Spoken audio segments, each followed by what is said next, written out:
The topic is African World Studies, and we're talking to Doctors Jeffries and Thompson. Dr. Jeffries, before we had our first commercial break, both you and Dr. Thompson gave us excellent information dealing with your background and experience and the organization that the two of you represent. What we'd like to do today is to take advantage of the knowledge that the two of you have and to give you an opportunity to speak to us in reference to some of the critical issues that you believe to be important dealing with the organization that the two of you represented. So let's start with you, Dr. Jeffries, and of course, Dr. Thompson, you will assist us in developing that idea. Well, I think initially it's important for us to clarify some definitions of what we mean. When we say African World Studies, it's not something that's outside of us, it's a part of us. We, as people of African descent, realize that whatever we do in America is a part of African World Studies. And so we need to relate it. And we use the term Pan-Africanism, meaning the connectedness between peoples of African background. So we don't want to define African World Studies as some strange thing outside of us. It's a part of us. What we do as Africans in America and African Americans is a part of African World Studies. Our great leaders understood that, and they linked up with the African peoples wherever they found them. So we have, as individual scholars, our own background, but we've bonded together in intellectual and spiritual organizations, and the Association for the Study of Classical African Civilization is one. The idea was birthed in 1984, and it was institutionalized in Los Angeles. It was institutionalized in 1985 in Chicago with Dr. Thompson and Dr. Carruthers and others at the Center for Inner City Studies and the Kemetic Institute. And then they had the next major conference in 1986 in New York.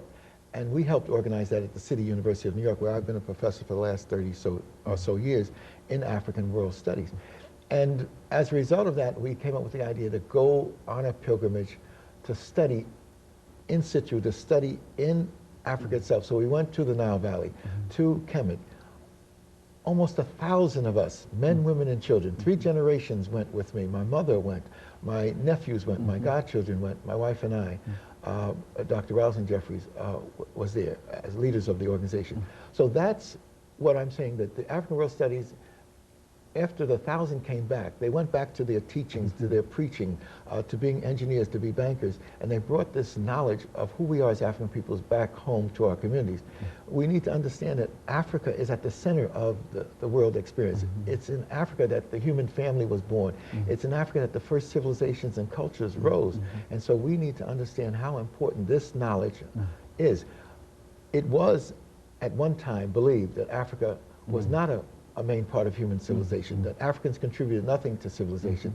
We come to find out that the historical fact, the scientific facts are that Africa is the birthplace of the human family, and it's out of Africa that the first main flow of culture and civilization took place. The first writing systems, the first mathematics, the first cultural development, the first moral systems come out of African peoples. African World Studies helps us to systematize that process and put it in the classrooms and put it in our homes and put it in our institutions. Very good. You know, Dr. Thompson, within that context, if you had to identify what your organization considered to be one of the major issues that you have to promote now at this particular time, outside of the fact that you have to tell more people about Africa, what would be the major issue that would center around this organization? Well, for us, the major issue for us is to study what happened actually in the past. We call it historical memory. And if we go back as far as possible to the beginnings, most of the so-called ideas of civilization would start somewhere around rivers. The Nile River, the Indus, the Niger, the Limpopo, the Congo River. And so we've spent a considerable amount of time learning about Africa. And in so doing, we have found that as Europe seems to want to give us Greece as the center of the world and the giver of civilization, it seems to be just the opposite. Although for the European world, they see Greece as the center of everything. But now we find the Nile Valley to be the center. So we concentrate on learning the language, the ancient languages of the Nile, which some people call the hieroglyphs, we call it Medu Neter. In addition to studying those languages, we study the ancient histories before the coming of all other groups that tend to call themselves the founders of civilization. In addition to that, we formed a structure as a result of what Dr. Jeffries just said. We now have a national organization that meets every year, every 4th or 5th year. We go overseas to have our conference. Yes. In addition to that, we have 5 regions. We have a Western region, a Midwestern region, a Southern region, an Eastern region, a Mid-Atlantic region. We have 4 commissions, one commission that deals with education, another one that deals with research, one that deals with the creative productions, and what's the other one I left out? So whatever we have 4. And in addition to all of those things, we are research driven. We want to bring the history of African people down to our people, wherever we find our people. And as a result of that, then we'll understand who we are and why we are here and what our destinies will call for. Now, what has been, Dr. Jeffries, I'm not sure about how much time we have here before the end of this segment, but what would you suggest to the individuals today to become more involved in what the two of you are doing? Because it's certainly a great scholarly activity and et cetera, but how do you get people involved in what the two of you are doing today? Well, in order for people to have their full consciousness and a true development, they've got to study. And so I tell everybody I meet to study, to study, to study. And as a professor myself, I'm continuing to study. My wife and I both are seriously looking at and re-evaluating this whole flow of knowledge. We have to really thank those at Tennessee State University who allowed us to join them and to host this enormous activity.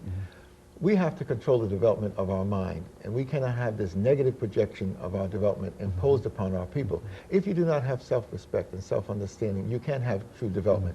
Whoever controls the images, remember this, whoever controls the images controls the self-esteem, the self-respect, and the self-development. Whoever controls the history controls the vision.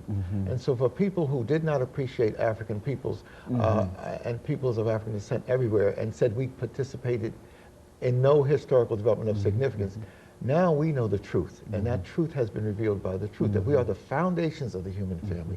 We don't take a back seat to any other group, and that becomes important. That allows us to develop a sense of vision and purpose and direction so that we can move our people in the correct direction. And of course, Dr. Jeffries and Dr. Thompson, we're getting ready for our second commercial break.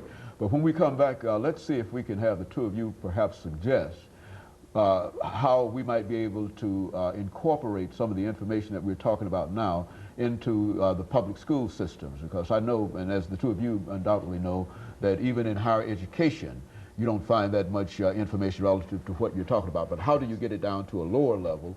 And we'll talk about that when we return. We'll be back with our audience following this very, very short commercial break.